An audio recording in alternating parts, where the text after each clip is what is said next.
Halo semua, pada video kali ini kita akan kembali mempelajari materi IPA di kelas 9 semester ganjil, yaitu tentang sistem reproduksi pada manusia.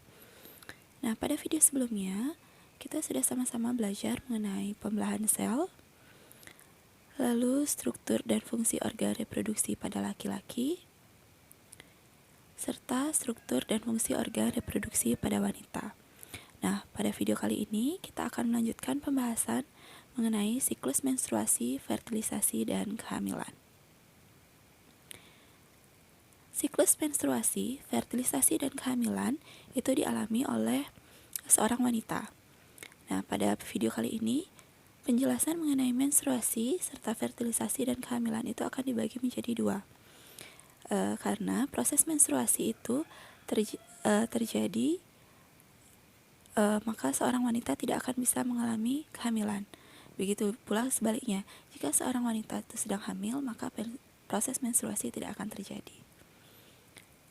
Nah, langsung saja yang pertama, menstruasi. Menstruasi itu adalah keluarnya darah, cairan jaringan, dan sel epitel yang menyusun dinding rahim. Jadi saat proses menstruasi terjadi, itu selain darah yang keluar, cairan jaringan serta sel-sel epitel pada dinding rahim yang menebal itu juga akan ikut luruh dan keluar bersama darah. Lalu, penyebab terjadinya menstruasi adalah meluruhnya dinding rahim ketika sel telur tidak dibawahi oleh sel sperma. Nah, bisa kalian lihat pada gambar ovarium berikut. Di sini yang bulat kuning ini adalah sel telur yang sudah keluar dari ovarium. Jadi sel telur yang telah keluar dari ovarium itu akan bergerak menuju ke tuba falopi. Lalu jika tidak ada sel sperma yang membuahi, maka sel telur akan kembali bergerak menuju ke rahim. Sampai di rahim, pada hari ke-28, maka sel telur ini bersama dengan dinding rahim atau endometrium yang telah menebal, itu akan mengalami peluruhan atau akan keluar melalui organ reproduksi luar, yaitu vagina, yang akan kita sebut sebagai proses menstruasi. Jadi selain sel telur, dinding rahim juga akan keluar bersama darah. Jadi di sini pembuluh darah pada rahim itu akan pecah sehingga menyebabkan keluarnya darah dari rahim. Juga cairan jaringan yang menyusun dinding rahim juga akan ikut keluar. Nah, proses menstruasi ini dipengaruhi oleh hormon estrogen dan progesteron serta hormon LH dan FSH. Jadi akan ada 4 hormon yang mempengaruhi siklus menstruasi pada seorang wanita. Hormon estrogen dan progesteron itu adalah 2 hormon yang dihasilkan oleh ovarium, sedangkan hormon LH dan FSH itu adalah hormon yang dihasilkan oleh otak yang kita sebut sebagai hipofisis. Nah, adapun proses menstruasi akan berlangsung pada seorang wanita dengan siklus kurang lebih 28 hari. Jadi kurang lebih 1 bulan atau 28 hari sekali seorang wanita itu akan mengalami yang namanya menstruasi. Nah, menstruasi sendiri pada setiap wanita itu berbeda-beda lamanya. Ada yang mengalami menstruasi 3 hari, 4 hari, bahkan ada yang seminggu atau 7 hari.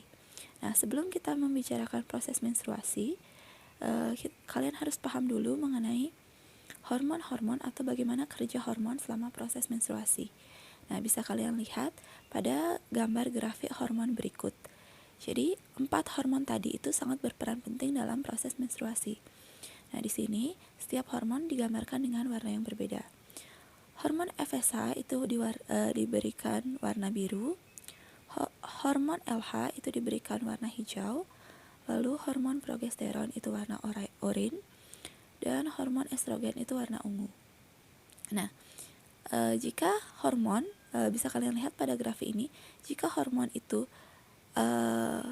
jumlahnya turun atau berada dekat dengan garis hitam ini, maka itu menandakan bahwa jumlahnya sedikit. Tapi jika hormon itu naik atau melonjak, maka ini menandakan jumlah hormon itu meningkat. Seperti contoh, hormon FSH yang berwarna biru ini, di awal, di hari pertama itu dia mengalami peningkatan, lalu mengalami penurunan kembali dan mengalami peningkatan kembali di hari ke-14. Lalu setelah lewat hari ke-14, maka jumlahnya mulai menurun lagi hingga hari ke-28. Begitu pula untuk hormon estrogen. Di awal, di hari pertama sampai menuju hari ke-14, itu hormon estrogen akan perlahan-lahan meningkat jumlahnya. Lalu mengalami puncak di hari ke-14, kemudian menurun lagi jumlahnya, dan di pertengahan sebelum hari ke-28, maka hormon estrogen itu akan mengalami peningkatan lagi jumlahnya, lalu perlahan-lahan mulai berkurang lagi. Sedangkan untuk hormon LH, di hari pertama sampai ke menjelang hari ke-14 itu tidak ada jumlah peningkatan, jadi jumlahnya sedikit atau mungkin bahkan sangat sedikit dihasilkan. Lalu di hari ke-14 tiba-tiba mengalami peningkatan jumlah yang sangat melonjak.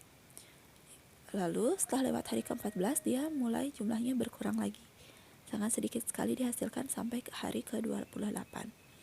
Sedangkan untuk hormon progesteron itu dari hari pertama sampai hari ke-14 itu tidak ada peningkatan, jadi jumlahnya sangat sedikit, lalu mulai meningkat jumlahnya itu di pertengahan hari 14 sampai ke hari 28. Lalu di hari ke-28 jumlahnya akan mulai berkurang kembali. Nah, produksi hormon yang berbeda ini akan mengakibatkan peningkatan atau keadaan dari dinding rahim yang juga berbeda. Nah, gambar di bawah ini adalah gambaran dari dinding rahim seorang wanita selama 1 bulan atau dari hari pertama sampai hari ke-28. Jadi, pada hari pertama sampai hari kelima itu adalah disebut dengan fase menstruasi. Jadi, jika kalian lihat di sini, dinding rahim itu mengalami penebalan di hari pertama, lalu perlahan-lahan itu mulai mengalami penurunan sampai hari kelima. Nah, dan jika kalian lihat di bagian atas dari dinding rahim ini ada bercak-bercak merah yang menandakan proses menstruasi atau keluarnya sel darah atau pecahnya sel darah keluar dari tubuh seorang wanita. Nah, fase menstruasi itu terjadi disebabkan karena hormon FSH memicu berkembangnya folikel pada ovarium. Jadi jika kalian ingat, folikel itu adalah pembentuk atau yang menghasilkan sel telur pada ovarium. Jadi hormon FSH itu akan memicu folikel itu untuk aktif dalam menghasilkan sel telur. Kemudian dinding rahim atau endometrium itu akan meluruh. Jadi seiring dengan berkembangnya folikel menghasilkan sel telur, itu dinding rahim di sini akan meluruh akan meluruh yang kita sebut dengan fase menstruasi. Terlihat di sini dinding rahim yang mulai meluruh dan keluarnya darah akibat pembuluh darah yang pecah di dinding rahim. Lalu pada fase kedua, yaitu hari ke-6 sampai hari ke-14, itu disebut dengan fase proliferasi. Pada fase proliferasi itu folikel berkembang hingga matang. Jadi tadi hormon FSH yang memicu berkembangnya folikel itu terus berlangsung hingga folikel itu matang, menghasilkan folikel yang akan menghasilkan hormon estrogen dan progesteron. Jadi seiring dengan matangnya folikel, hormon estrogen dan hormon progesteron juga akan dihasilkan. Kemudian hormon estrogen itu akan memicu untuk diproduksinya hormon FSH dan LH di kelenjar hipofisis yang ada di otak. Nah, setelah hormon estrogen dan progesteron itu muncul atau dihasilkan, maka hormon estrogen dan progesteron itu akan memicu dinding rahim atau endometrium itu untuk menebal. Jadi akan terjadi 2 proses di sini secara bersamaan, yaitu folikel yang sudah matang ini akan menghasilkan sel telur yang akan keluar dari ovarium. Bersamaan dengan itu, dinding rahim di sini juga akan sudah menyiapkan diri untuk menebal sehingga nanti siap untuk ditempeli oleh sel telur yang telah dibuahi oleh sperma. Lalu di hari ke-14 ini disebut dengan fase ovulasi. Jadi ovulasi ini adalah lepasnya atau keluarnya sel telur dari ovarium yang disebabkan karena hormon LH itu meningkat secara mendadak. Jadi bisa kalian lihat kembali di grafik di sini. Pada hari ke-14, hormon LH yang berwarna hijau tiba-tiba sekali mengalami peningkatan. peningkatan yang tiba-tiba ini menyebabkan sel telur pada ovarium itu lepas dari ovarium dan bergerak menuju ke tuba Fallopi, menunggu untuk dibuahi oleh sel sperma. Nah, lalu dilanjutkan pada hari ke-15 hingga hari ke-28, ini disebut fase sekretori. Fase sekretori itu adalah fase di mana jika sel telur yang tadi sudah mengalami ovulasi itu akan bergerak dari tuba Fallopi menuju ke dinding rahim jika tidak dibuahi oleh sel telur. Jadi jika sel telur itu tidak dibuahi oleh sel sperma, jika sel telur itu tidak dibuahi oleh sel sperma, maka sel telur itu akan bergerak perlahan menuju ke rahim. Dia akan bergerak ke rahim, lalu pada hari ke-28 sel telur itu bersama dengan rahim itu akan mengalami peluruhan dan keluar dari vagina. Nah, jika sel telur tidak dibuahi, bersamaan dengan itu maka korpus luteum tidak lagi memproduksi hormon estrogen dan progesteron. Jadi tidak lagi diproduksi hormon estrogen dan progesteron yang menyebabkan nanti dinding rahim atau endometrium itu meluruh dan pembuluh darahnya akan pecah. Jadi dengan tidak diproduksinya hormon estrogen dan progesteron, dinding rahim itu meluruh, bersamaan dengan dinding rahim meluruh, pembuluh darah juga pecah, dan sel telur yang tadi menempel di dinding rahim juga akan keluar. Dan fase ini kembali kita sebut dengan fase menstruasi. Jadi kembali terulang setelah hari ke-28 itu kembali akan memasuki fase menstruasi. Nah, inilah yang kita sebut dengan siklus menstruasi. Nah, setelah mempelajari siklus menstruasi, selanjutnya kita akan mempelajari tentang fertilisasi dan kehamilan. Nah, seperti Ibu sebut di awal tadi, proses menstruasi dan proses fertilisasi ini adalah dua proses yang berbeda. Proses menstruasi terjadi jika sel telur tidak dibuahi oleh sel sperma. Sedangkan proses fertilisasi dan kehamilan itu terjadi jika sel telur dibuahi oleh sel sperma. Nah, proses fertilisasi bisa diartikan sebagai proses peleburan inti sel sperma dengan inti sel telur sehingga membentuk yang namanya zigot. Proses fertilisasi itu terjadi pada organ reproduksi wanita yang kita sebut tuba Fallopi atau oviduct atau saluran telur. Nah, pada proses fertilisasi itu hanya satu sel sperma yang bisa membuahi sel telur.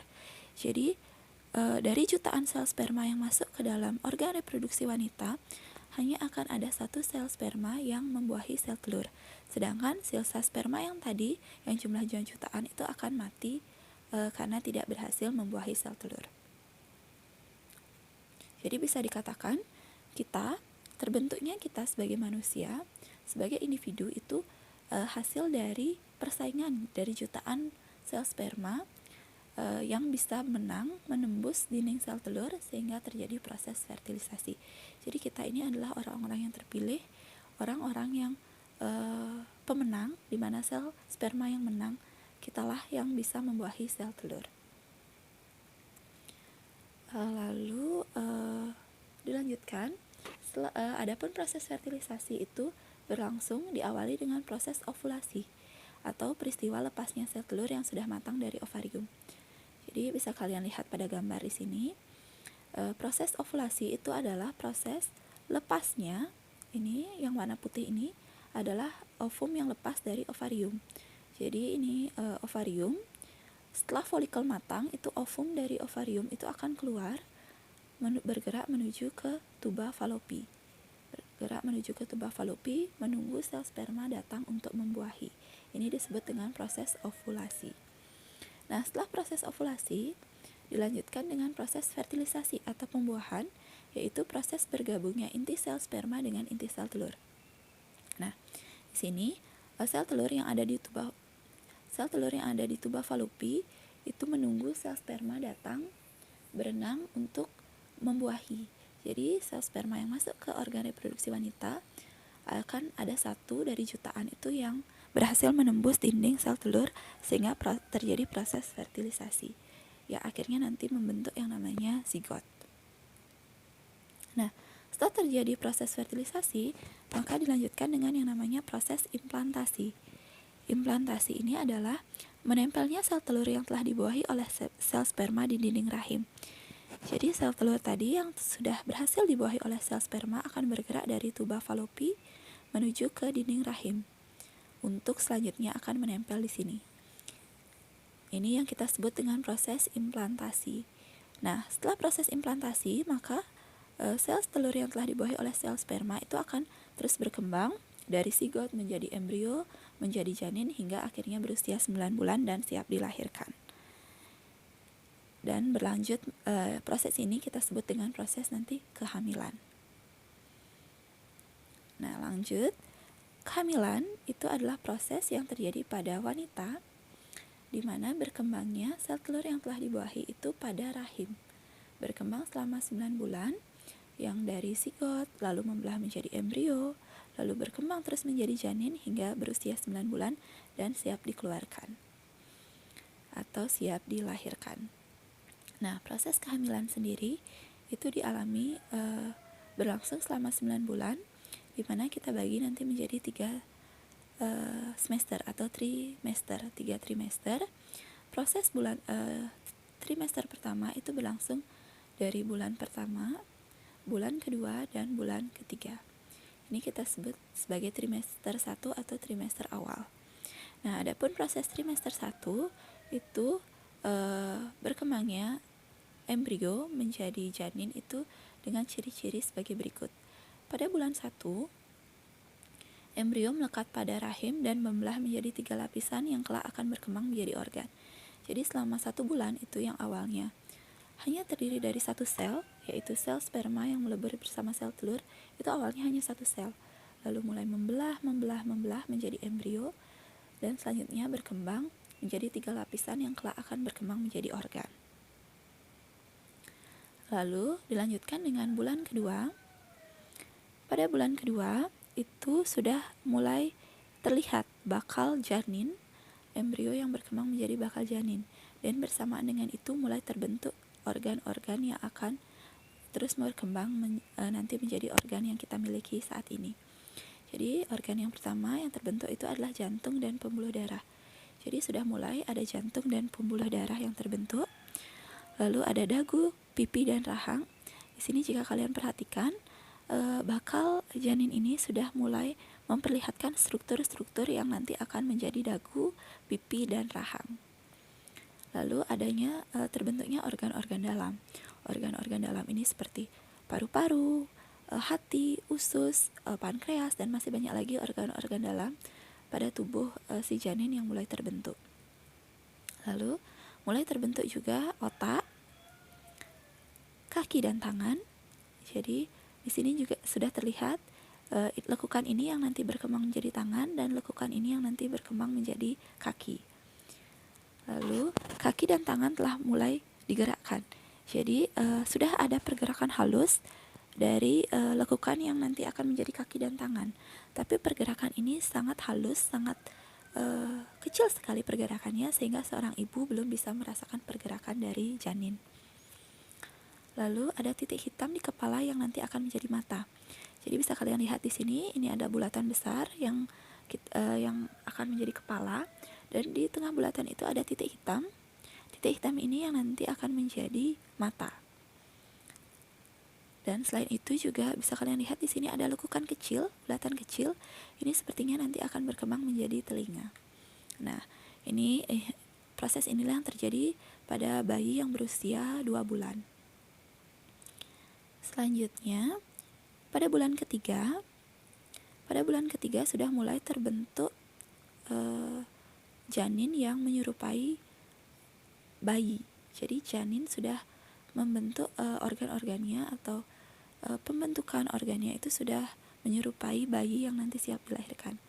Jadi embrio telah berkembang menjadi janin dan mulai terbentuk otot-otot. Jadi mulai terbentuk otot-otot yang nanti menyusun tubuh. Terbentuk pula rangka dan tulang rawan.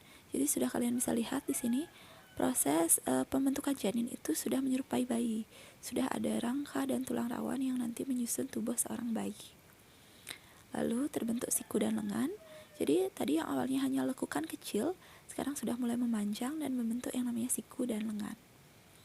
Lalu calon gigi di bawah gusi sudah ada. Jadi calon gigi, bukan gigi ya, hanya calon gigi itu sudah bersiap tumbuh di bawah gusi. Lalu testis pada bayi laki-laki itu sudah muncul, sedangkan pada bayi perempuan itu sudah muncul yang namanya ovarium. Lalu detak jantung telah dapat dideteksi. Jadi pada bayi, tadi kan di awal di bulan kedua itu sudah terbentuk yang namanya jantung dan pembuluh darah.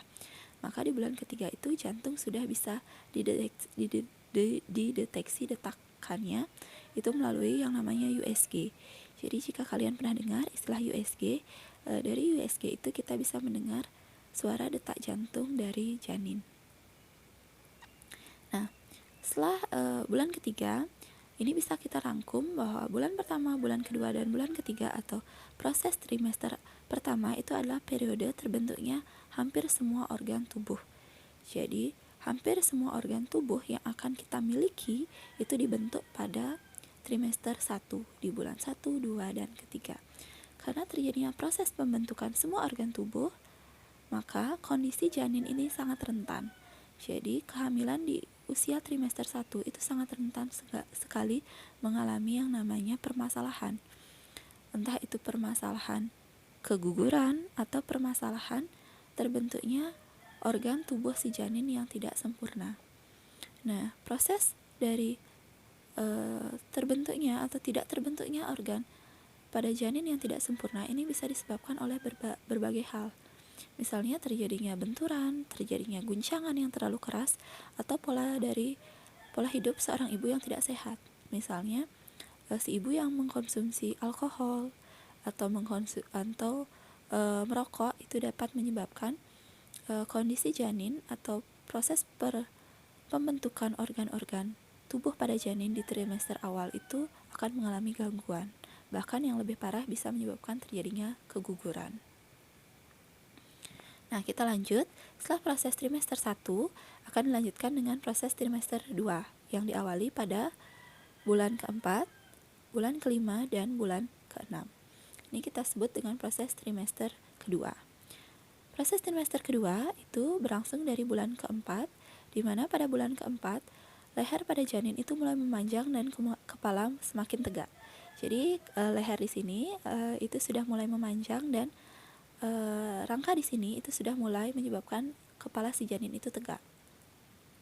Lalu jari kaki dan jari tangan sudah mulai terbentuk. Tadi jika sebelumnya jari kaki dan jari tangan itu hanya berupa lekukan, sekarang sudah kelihatan bahwa jari tangan dan jari kaki itu sudah mulai terbentuk. Lalu mulai terbentuk kuku dan ujung jari. Selain itu, rambut kepala dan alis mulai tumbuh. Tumbuh rambut halus di seluruh tubuh atau kita sebut sebagai Iyanugo. Jadi pada bayi itu kan diselubungi oleh yang namanya cairan. Ada satu cairan yang kita sebut dengan cairan kantung kehamilan. Nah, di dalam kantung kehamilan itu full diisi oleh cairan yang menyebabkan tubuh si bayi nanti itu akan mengalami gesekan dengan si cairan itu. Nah, untuk mencegah terjadinya gesekan yang terlalu banyak, maka tubuh si bayi ini akan menghasilkan rambut-rambut halus di sekujur tubuhnya. Hal ini untuk mengurangi terjadinya gesekan dengan cairan. Nah, rambut-rambut halus ini yang kita sebut dengan Iyanugo. Selain itu, Iyanugo juga berfungsi untuk menghangatkan tubuh si janin nanti. Jadi cairan yang ada di dalam kantung kehamilan itu menyebabkan tubuh si janin itu mengalami kedinginan, mengalami penurunan suhu. Nah, untuk mencegah hal itu terjadi, maka rambut-rambut halus ini akan menghangatkan tubuh si janin selama dalam rahim atau dalam kantung kehamilan. Nah, sama seperti kucing, jika kalian perhatikan, kucing itu memiliki rambut halus di sekujur tubuhnya. Nah, rambut halus pada tubuh kucing ini berfungsi untuk menjaga suhu tubuh si kucing agar tetap hangat. Sama juga rambut halus pada si janin, ini juga fungsinya sama, salah satunya untuk memberi kehangatan. Lalu sudah mulai melakukan pergerakan, yaitu gerakan bernafas dan menelan. Bukan bernafas dan menelan pada seperti yang kita lakukan, tapi hanya gerakannya saja, karena bayi dalam kandungan itu belum bisa bernafas dan belum bisa menelan, tapi sudah mempersiapkan diri untuk melakukan gerakan bernafas dan menelan saat nanti sehingga nanti saat telah keluar dari rahim, seorang bayi itu sudah bisa melakukan pernafasan dan menelan sendiri. Lalu makin aktif menggerakkan kaki dan tangan. Jadi sudah mulai ada pergerakan kaki dan tangan yang aktif yang juga bisa dirasakan oleh si ibu. Jadi mungkin si ibu sudah mulai merasakan bayi dalam kandungannya itu menendang atau bergerak yang cukup aktif. Lalu sudah terbentuk jaringan lemak di bawah kulit. Jadi nanti di bawah kulit ini akan terbentuk jaringan lemak yang nanti akan terus berkembang setiap bulannya. Lalu keterampilan menghisap dan menelan akan mulai berkurang. Jadi seiring berkembangnya waktu, keterampilan menghisap dan menelan itu akan terus berkembang, walaupun si bayi tidak menelan makanan secara langsung. Jadi selama dalam kehamilan itu bayi memperoleh makanannya itu dari si ibu yang disalurkan melalui ini yang namanya tali pusar. Jadi tali pusar ini itu sebagai konektor atau penghubung si ibu dengan bayi yang akan meneruskan makanan dari ibu menuju ke bayinya. Jadi apapun yang dimakan oleh ibu akan diteruskan ke janin dan akan dikonsumsi juga oleh janin melalui tali pusar. Selain itu tali pusar di sini juga akan berfungsi untuk meneruskan oksigen. Jadi oksigen yang dihirup oleh si ibu akan diteruskan menuju tali pusar, lalu diteruskan kepada si janin. Lalu si janin akan mengalami yang namanya pernafasan, pertukaran oksigen, dan mengeluarkan karbon dioksida. Nah, karbon dioksida yang dihasilkan oleh si janin akan diteruskan juga melalui tali pusar ini menuju si ibu dan dikeluarkan melalui organ pernafasan si ibu. Jadi bisa dikatakan bahwa hubungan dari ibu dan bayi itu sangat erat sekali. Maka bisa dikatakan kontak batin seorang ibu dan bayi itu sangat erat sekali karena proses berkembangnya si bayi di dalam kandungan itu sangat dipengaruhi oleh gaya hidup si ibu. Jadi apapun yang ibunya makan atau bagaimanapun pola hidup si ibu, maka si bayi juga akan mengalami hal yang sama. Jadi makin sehat gaya hidup si ibu, maka si bayi dalam kandungan juga akan tumbuh sehat. Begitu pula sebaliknya, jika gaya hidup seorang ibu itu tidak sehat, misalnya mengkonsumsi makanan yang tidak sehat, merokok, minum minuman beralkohol, maka perkembangan bayi atau janin di dalam kandungan itu juga akan buruk atau tidak sehat. Nah, selanjutnya setelah bulan keempat dilanjutkan dengan bulan kelima. Pada bulan kelima itu ibu mulai merasakan gerakan janin yang makin aktif. Jika tadi gerakannya hanya halus, hanya terjadi gerakan-gerakan kecil, maka pada bulan kelima itu gerakannya akan semakin aktif. Mulai terbentuk lapisan lemak di atas kulit yang berfungsi melindungi janin dari cairan amnion. Nah, jika tadi sebelumnya lemak itu dihasilkan di bawah kulit, maka pada bulan kelima itu lemak juga akan dihasilkan di atas kulit. Jadi akan ada cairan-cairan lemak di atas kulit si bayi yang berfungsi juga sama, yaitu untuk melindungi si bayi dari cairan amnion ini, cairan kantung kehamilan tadi yang bisa menyebabkan kerusakan pada kulit si bayi. Jadi biar kulit si bayi tidak rusak atau tidak terjadi lecet, maka dibentuknya lapisan lemak di atas kulit. Nah, jenis kelamin juga sudah bisa diketahui saat pemeriksaan USG. Jadi pada usia kelima itu jenis kelamin itu sudah bisa dilihat dari proses USG. Lalu janin mulai bisa menelan cairan ketuban dan dapat merasakan apa yang ibu makan. Jadi jika sebelumnya janin itu belum bisa merasakan apa yang ibunya makan, maka pada bulan kelima itu si janin itu sudah bisa merasakan apa yang ibunya makan. Selain itu si janin juga bisa menelan sedikit cairan ketuban atau cairan amnion yang membungkus dirinya, tapi hanya sedikit sekali sehingga tidak akan bermasalah pada tubuh si janin. Lalu indera perasa, pendengaran, penglihatan, dan pengecapan mulai berfungsi. Nah, bersamaan dengan indera-indera ini, maka kemampuan atau sistem syaraf si bayi itu juga mulai berkembang dengan pesat.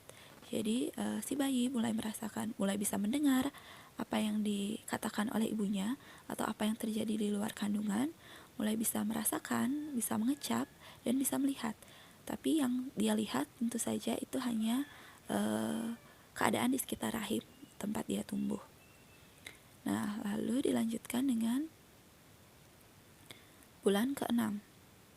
Lalu pada bulan ke-6 tulang, otot, dan organ tubuh lainnya tumbuh dengan pesat. Jadi proses pertumbuhan organ-organ yang tadi sudah terbentuk itu mulai tumbuh, mulai berkembang, mulai membesar dengan pesat. Lalu wajah mulai terbentuk hampir sempurna. Jadi wajah seorang bayi itu mulai terlihat spesialisasinya dengan sempurna. Mana mata, hidung, bibir, telinga itu mulai terlihat. Lalu pada paru-paru mulai terbentuk kantung-kantung udara. Jadi paru-paru yang awalnya tadi hanya berupa kantung saja mulai membentuk kantung-kantung udara yang nanti dipersiapkan untuk bernafas secara bernafas sendiri saat si bayi sudah keluar dari rahim seorang ibu. Lalu lubang hidung mulai terbentuk dan retina mata mulai berkembang dan bayi mulai membuka matanya. Nah, lubang hidung yang terbentuk ini nanti dipersiapkan untuk pernafasan bayi di luar kandungan, dan retina mata mulai berkembang. Retina mata ini adalah organ pada mata yang berfungsi untuk menangkap cahaya. Jadi bayi itu sudah mulai membuka mata, yang tentu yang dia lihat hanya kegelapan karena dia ada di dalam rahim, dan retina mata ini nanti mulai berkembang untuk menangkap sinar jika dia sudah nanti keluar dari rahim si ibu. Nah, proses pada trimester kedua ini kita sebut sebagai pembesaran, ukuran, dan perbaikan struktur menjadi lebih detail. Jadi pada trimester 1 saat semua organ-organ itu sudah mulai terbentuk, maka pada trimester 2 organ-organ tadi itu mulai membesar, mulai memperbaiki struktur menjadi lebih sempurna. Nah, setelah trimester kedua dilanjutkan dengan trimester ketiga, yaitu pada bulan ke-7, bulan ke-8, bulan ke-9. Nah, pada trimester ketiga di bulan ke-7 itu janin mulai bisa berkedip, tidur, dan bermimpi. Nah, mulai bisa nih si janin itu, tadi matanya sudah mulai terbuka, maka dia sudah bisa berkedip. Dia juga sudah bisa tidur. Jadi saat dia membuka mata, dia sedang dalam kondisi bangun, lalu saat dia tidur dia akan menutup matanya lagi. Nah, selama proses tidur si janin juga sudah bisa bermimpi. Nah, tentu saat dia mimpi apa yang dia alami saat dia masih janin tidak dia ingat lagi setelah dia keluar dari rahim si ibu. Lalu banyak menumpuk lemak pada tubuhnya. Nah, tadi terbentuk jaringan lemak di bawah kulit dan di atas kulit. Nah, jaringan lemak di bawah kulit ini mulai dimasuki oleh lemak-lemak yang didapat dari makanan ibunya. Jadi sel-sel lemak itu mulai membesar, mulai menumpuk, banyak ada di bawah kulit seorang bayi. Lalu rahim mulai terasa sempit. Nah, semakin membesarnya janin itu maka dia akan memenuhi rahim si ibu, yang menyebabkan rahim mulai terasa sempit bagi si janin. Nah, otak itu akan berkembang sangat pesat pada bulan ke-7. Jadi otak yang awalnya terbentuk di trimester 1 itu akan terus berkembang secara pesat, bisa mengirimkan sinyal-sinyal, bisa mengirimkan impuls-impuls yang dipersiapkan saat si bayi nanti keluar dari rahim si ibu. Lalu, rambut-rambut halus yang awalnya menyelimuti seluruh tubuh itu mulai menghilang. Nah, bersamaan dengan lemak yang mulai menumpuk, lemak ini kan salah satu fungsinya itu menjaga kehangatan si bayi sebagai penyeimbang suhu. Nah, rambut-rambut halus yang tadi juga berfungsi untuk menghangatkan si bayi itu akan mulai hilang, digantikan fungsinya oleh si sel-sel lemak atau lemak yang menumpuk pada tubuh bayi. Lalu, di bulan ke-8 itu kulit janin akan semakin tebal dan tidak lagi transparan. Nah, jika sebelumnya itu kulit bayi itu dia terlihat transparan, pembuluh darahnya itu sangat nampak, sangat terlihat melalui permukaan kulit, maka di bulan ke-8 itu kulit bayi itu sudah mulai tebal. Jadi pembuluh darah itu sudah mulai samar-samar terlihat. Selanjutnya, janin semakin aktif bergerak, yaitu memulai gerakan menendang, menghisap, menelan, dan bernafas. Gerakan inilah yang dirasakan sekali oleh si ibu. Jadi saat bayi menendang, mungkin perut ibunya akan lebih condong ke arah kiri atau ke arah kanan. Jadi sangat terasa sekali gerakannya. Gerakan menghisap tangan itu juga mulai dilakukan. Di beberapa kondisi itu gerakan menghisap itu sudah mulai dilakukan di usia kandungan 5 bulan, tergantung dari kondisi si bayinya. Itu terus berkembang hingga usia 8 bulan. Jadi si bayi sudah bisa menggerakkan tangannya menuju ke mulut untuk dihisap. Lalu begitu pula gerakan menelan dan bernafas. Nah, antibodi dari tubuh si ibu mulai mengalir ke tubuh si janin. Nah, apa itu antibodi? Jika kalian pernah dengar, antibodi itu adalah sistem imun, sistem kekebalan tubuh. Jadi si ibu sudah mengalirkan antibodi dari tubuhnya menuju ke tubuh si janin yang dipersiapkan untuk membentuk sistem imun nanti, sistem kekebalan tubuh si bayi saat nanti keluar dari tubuh si ibu. Jadi sebenarnya rahim atau kandungan itu adalah tempat paling aman dari si bayi, tempat paling aman seorang bayi itu untuk berkembang. Karena dia tidak bisa terkontaminasi atau terinfeksi virus atau penyakit apapun. Maka saat nanti bayi keluar dari tubuh si ibu dari rahim itu, maka dia akan mulai rentan untuk terinfeksi, untuk terpapar virus, bakteri, kuman atau apapun itu. Maka si bayi harus memiliki sistem imun atau kekebalan tubuhnya sendiri. Lalu dilanjutkan, ciri-ciri berikutnya adalah berat badan janin akan terus meningkat. Lalu tubuh janin mulai berputar dengan posisi kepala di bawah. Jadi jika kalian tahu bahwa janin yang baik atau proses kelahiran yang sehat itu adalah proses kelahiran di mana kepala yang keluar lebih dulu. Jadi untuk mempersiapkan proses kelahiran, maka si bayi itu mulai berputar. Dia akan memposisikan kepalanya ada di bagian bawah menuju ke jalan lahir. Lalu dilanjutkan dengan bulan ke-9. Nah, pada bulan ke-9 atau bulan terakhir, itu adalah sistem peredaran darah, otot, dan tulang sudah berkembang sempurna. Lalu, lemak di atas kulit bayi mulai menghilang. Jadi tadi lemak-lemak yang ada di atas tubuh bayi yang berfungsi untuk mencegah gesekan tubuh bayi dengan cairan amnion itu akan mulai hilang. Mungkin nanti akan tersisa sedikit sekali lemak-lemak saat bayi itu keluar atau dilahirkan. Yang bisa kita lihat pada bayi yang baru lahir itu ada sedikit kayak cairan berwarna putih yang agak kental, jaringan berwarna putih yang agak kental yang merupakan sisa-sisa dari lemak yang tadi menyelimuti tubuh si bayi. Lalu paru-paru mulai memproduksi surfaktan atau substansi yang berguna untuk perkembangan organ saat pertama kali bernafas. Jadi paru-paru itu akan memproduksi yang namanya surfaktan. Jadi saat bayi pertama kali keluar itu kan dia mulai bernafas. Yang sebelumnya dia bernafas dibantu oleh si ibu, maka saat dia keluar dari rahim, saat dilahirkan dia akan mulai bernafas. Dia akan mulai menggerakkan paru-parunya, mulai menghirup udara, menghirup oksigen. Nah, surfaktan ini adalah substansi ini berfungsi untuk perkembangan organ. Jadi dia akan berkembang membantu paru-paru untuk melakukan pernafasan pertama kali. Nah, biasanya bayi yang mulai bernafas pertama kali itu akan dia kaget sehingga menyebabkan dia menangis. Jadi itu adalah refleks bayi. Jika organnya itu berkembang dengan sempurna, dia bisa bernafas dengan sempurna, maka dia pasti akan menangis.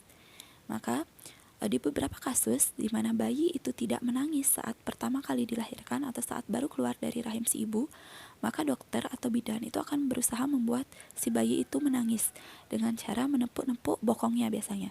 Bokongnya akan ditepuk-tepuk terus-menerus hingga si bayi menangis.